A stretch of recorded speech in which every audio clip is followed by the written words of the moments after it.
Hello there, welcome to the video. This video is about images and channels, and in particular we'll be discussing all of this today inside of Nuke.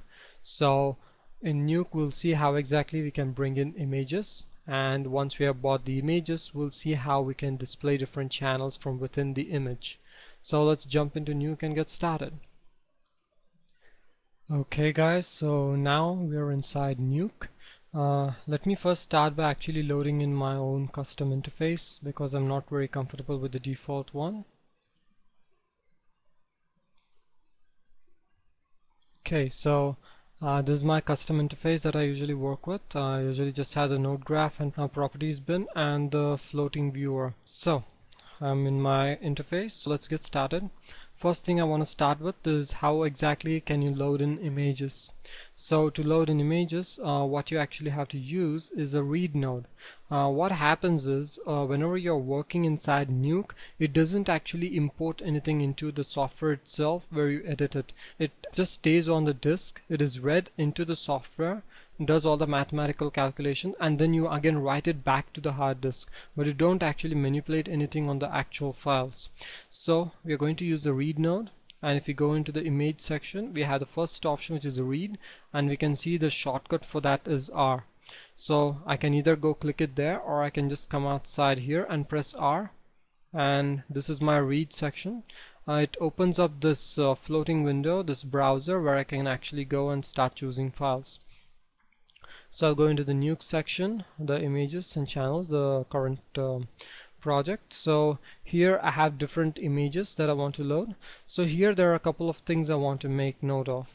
There are many things which you can load into Nuke, and right now we are loading in images. You can either load in static images or you can load in sequence of images. So right now, as you can see, there's a slight difference here. This first name which is there has the name dot some hashes dot extinction, then there is a space, and then there is this extra number at the end. By default you don't actually get this, but whenever you have an image sequence, that is when you get this. What it actually means is that you have 1 to 100 images called bounds sequence dot 001 and png to 100.png. So when you turn on the sequence display, everything is displayed as 1, and if you now open this, Nuke loads in the entire sequence as if it's one single file, whereas you also have single images which you can load in. So up to you. So I'm just going to control click and select both of them and click open, and both the images are loaded in. Now main thing, I loaded in my images. There are a couple of things that we can do in the properties bin when related to images. I'm not going to go into too much detail, but let me just talk about it in brief. By the way, I just pressed the title key below the escape to close the viewer node, the viewer pane. So here in the read node, the first one here on top is for the bounce sequence. This is the 100 image sequence which we have, and here at the bottom you can see that it's the image underscore 2 exr. So the only difference between these two is that it's loading a sequence. You can see there is a frame range from 1 to 100, whereas this one is loading a single image, so the frame range is 1 to 1. The major difference. Next, another thing I want to talk about is actually color coding all of your tiles.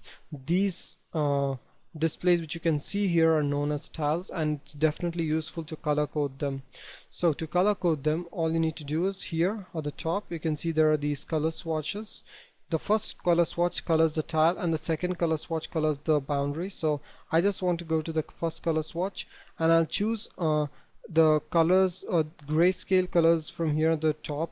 I usually color code things in such a manner that whichever has the brightest colors are nodes which are working the most, or nodes which I'll be editing a lot.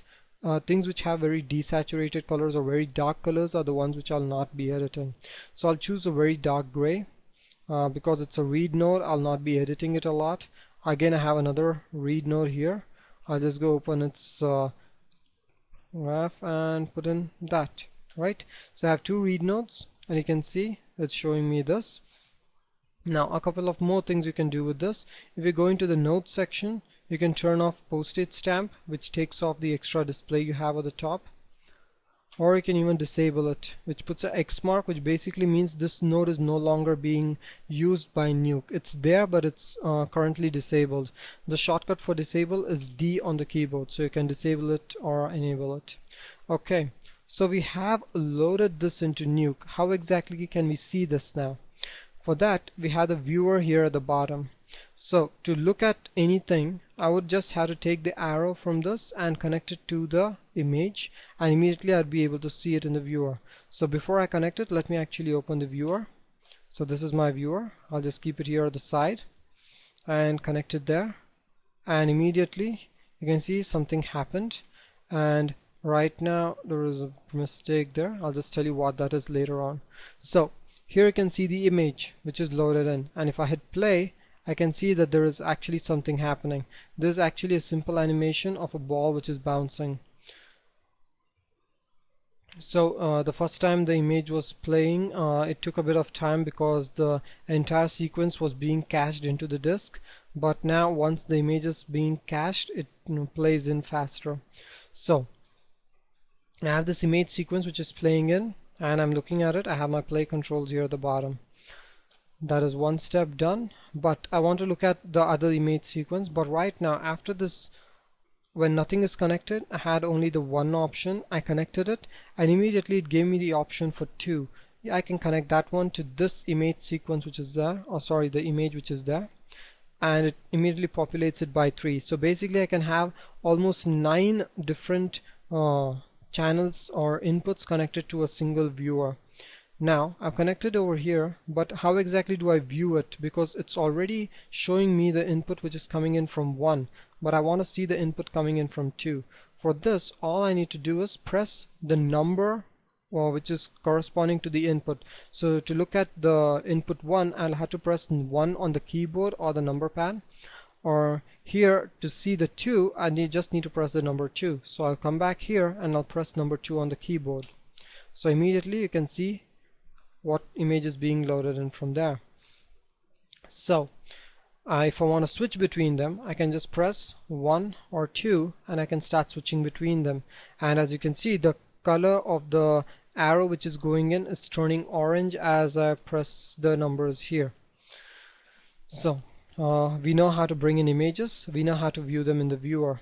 So let me just do this now. I'll just make a couple of copies.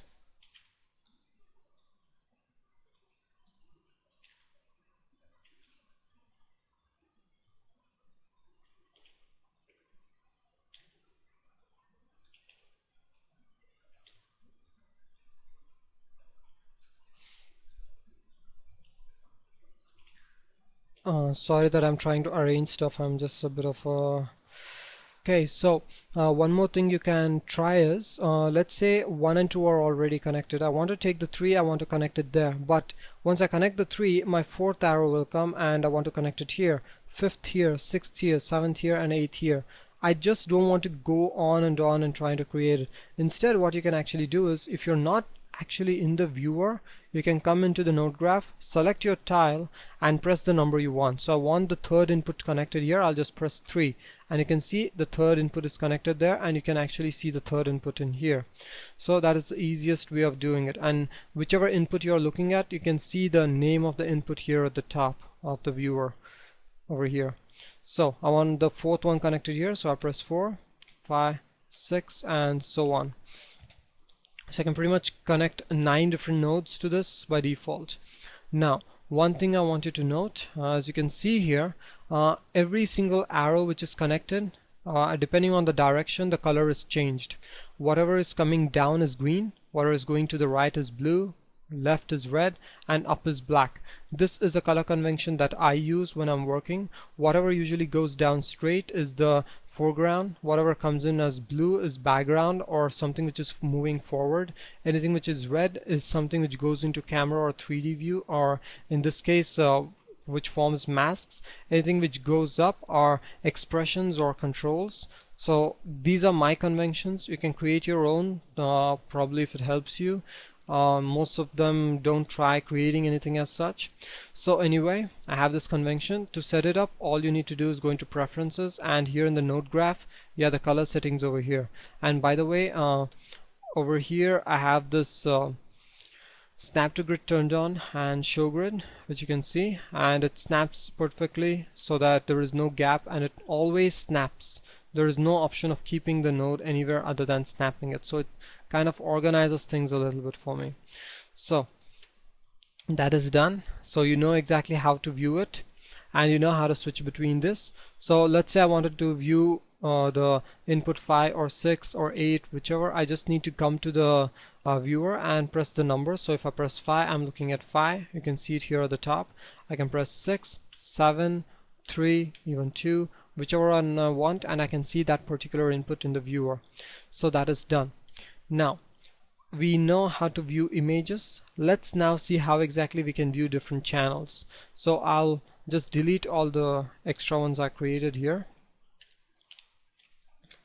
So I have only two. I have the read 1 and read 2. So the read 1 has extra channels inside it. You can make it out by looking at the colored boxes here below the tile, and the read 2 has only RGBA information on it, just RGB. So what I'm going to do is I'm going to look at all the RGB information which is present in the read 2. So if I select this read 2 and I'll just come in here and press 1, so I'm looking at the read 2 node. The main sections I want you to be familiar with when working with channels is these first three boxes. The first box actually tells you the channel set. So if I open this up, it gives me the different channel sets. So now I can look at RGB channel set, RGBA, or just the alpha channel set. So if I go to the RGB channel set, you can see there is not much difference between RGB and RGBA. We'll come to that in a second. But if I go to the alpha channel set, you can immediately see that there is a huge difference. There is this red color here and the black here, and I forgot to mention, because this is a PLE edition of Nuke, all these squares that you're seeing is just so you don't use this work for production purposes. You can definitely use it for learning. I know most of the students are not very comfortable with having these dots displayed and they get confused. Just work with it for a while and you'll just ignore it. You won't even remember that it's there.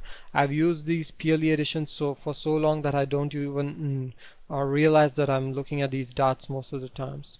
So anyway, I'm looking at different channel sets. I can choose any channel set I want. So if I go to the RGBA channel set, and let's say I wanted to just look at the red channels or the blue channels or the red channels, I can come in here, which is the last option box. I can go to the drop down and I can choose anything I want. So let's say I want to just look at the red channel set. I can go into the red channel set, and this is just giving me the red channel information. And because this image has only black and white info, you can't actually see the difference, but I'll show it to you in a different image for a second. So let me get back. I'll switch over to the second viewer node. So this is where I have the same red, green and blue channels here. If I go to the red channel this time, you can see that there is some color information here. If I go to green, it's different, and if I go to blue, it's again different. So I have the three different channels which are working, but if I go to the alpha channel, everything is blank white because the entire screen is covered. So now let's say I wanted to switch between the channels, but I did not want to go there. In Nuke, whatever is usually on the rightmost side is the actual shortcut. So R is a shortcut for red, green, blue and so on. So if I just come in here and press R on the keyboard, I'm looking at the red channel, G gives me the green channel, and blue the blue channel. So I want to go back to the RGB channels or the entire channel set. All you have to do is press whatever channel you're looking at. So I'm in the blue channel right now, and if I press B, I come back to the RGB. If I'm at the alpha channel, all I need to do is press A and I'm back to the RGB channels. So that is done. Now let's look at different channel sets. We actually know that we can load in different inputs, but now let's look at how exactly we can see different channel sets. If I open up the channel set viewer on this EXR file rather than a PNG file this time, you can see there are different number of channels inside it. Each one is completely different, each one is unique, each one gives us different information. So let's look at a couple of main ones. I'll go to the depth channel, which is very important. So depth channel is giving me the depth which is there in the entire scene.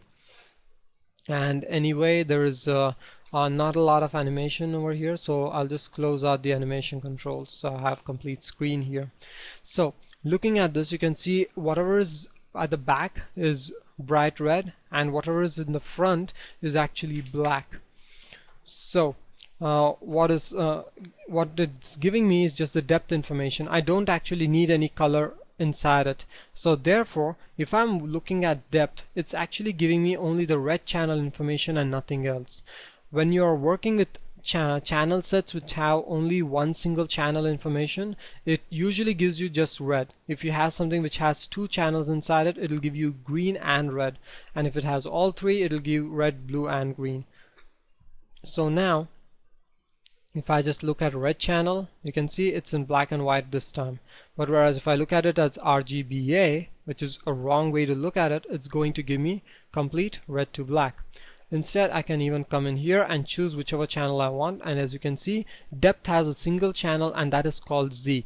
You have depth.z. So these are all the single channels which you have, and this is RGBA information which you want to see. And the first option is the channel set. So whenever you're working, the first thing you would do is choose your channel set. If you want to work with only a particular channel, choose that particular channel in here. And if you don't want to choose a particular channel there, just leave it out at RGBA alpha by default, and then over here choose whichever one you want. So let's say I'm here at RGBA. I can choose, let's say, depth in there. You can see nothing pretty much happened, but I'm looking at RGBA in here. So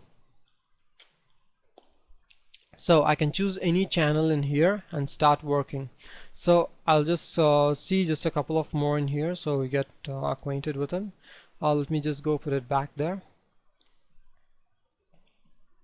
Now first thing I want to do is let's see a couple of these. I'll go to the plane ambient occlusion. You can see there is ambient occlusion on the plane exactly near where the sphere is. This is not the right way of taking ambient occlusion passes, but I'll show you why exactly I did it in this way so I can understand what is pre-multiplication and unpre-multiplication of images. Now I have plane color. This is the default color of the entire plane. I have the plane direct lighting. I have some couple of key lights and shadow of the lights. I have sphere ambient occlusion. I have the sphere's fill light and the key light, and also have the incidence, which gives me which tells me whether if the object is actually looking at me or away from me. So I have a couple of things here.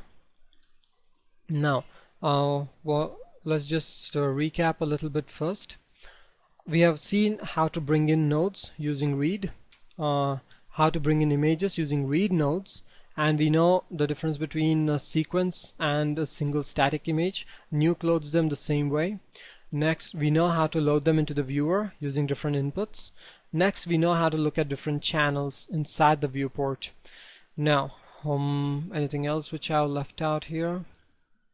Okay, pretty much that's it. That's the major stuff. So in Nuke, the main things I've done is bring in images and look at different channels. I'll be posting a link to this image on the website so that you can easily download it and start working. So this is where I'll be ending. If you have any doubts about this, please feel free to ask. I'll be creating the next video immediately where I'll talk about managing channels a bit better. So I hope you understood how to open images in Nuke and look at different channels. Thank you for watching and hope it was useful.